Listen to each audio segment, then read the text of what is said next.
The terrorist regime of Iran entered April under maximum pressure. Now, on April 15, 2026, what we see is a system shaken from within and surrounded from the outside. Leaders of the Islamic Revolutionary Guard keep falling. The political leadership in Tehran shows clear signs of weakness. And the United States keeps its ground troops in constant training, with exercises that show real readiness for a greater escalation.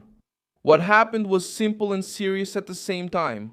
At the beginning of April, the Iranian media itself confirmed the death of the head of the intelligence organization of the Islamic Revolutionary Guard in an attack that the regime attributed to the American and Israeli enemy. This did not target just anyone. It struck one of the most sensitive centers of the regime's repression and surveillance apparatus. When the head of intelligence is eliminated, the impact goes beyond the military sphere.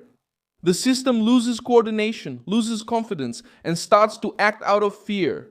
At the center of this crisis is the Islamic Revolutionary Guard, the toughest arm of the Iranian regime, responsible for internal repression, intelligence, power projection, and control of sensitive areas of the state.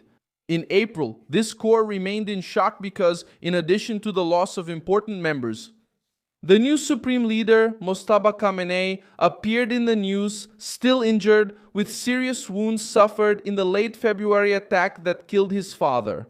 Reuters reported on April 11 that he still has not appeared in public and that the Islamic Revolutionary Guard has taken over strategic decision-making during the war. This shows where the real power lies today, in the hands of the most radical and most feared wing of the regime. Where this matters most is inside Iran itself, especially in Tehran, among the military who support the command structure. As the new leader remains weakened and in hiding, the image projected within the system itself is one of insecurity. And why does this matter? Because a regime that relies on strength, fear, and propaganda cannot appear vulnerable. When its chiefs are killed and its top leader can't even show up, the signal sent within the machine is devastating. At the same time, the United States is not standing still. While Tehran tries to survive the internal shock, American ground troops continue heavy training this April. On April 5th, soldiers from the 101st Airborne Division trained at Fort Polk. The assembly and use of the EVEX Atlas system, a precision-guided drone designed for small units to attack or observe targets in a combat environment. On April 9th, the same division trained aerial resupply for ground forces during a tactical exercise. On April 12th, troops from the Sustainment Brigade established defensive positions and conducted casualty care training in a simulated war scenario. This shows how the United States is positioning itself with practical, technical, and direct preparation for modern combat. It's not just random training, there's a larger military framework being put together. On April 12, Reuters reported that the United States Central Command announced the start of a blockade on maritime traffic linked to Iranian ports, beginning on April 13.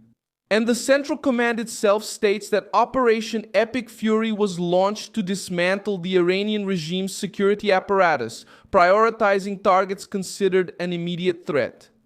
In other words, the troops in training are not training routinely.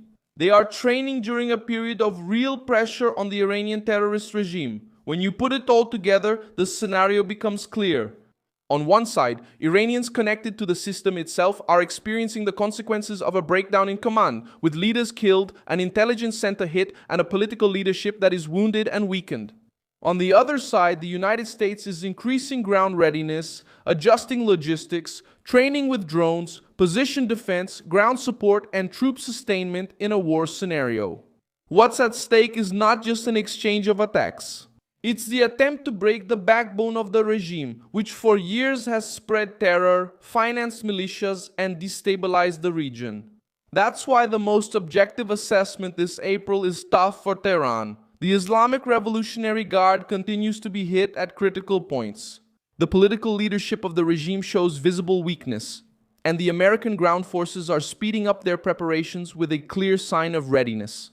The Iranian terrorist regime lost important leaders in April and saw its power structure exposed inside Iran.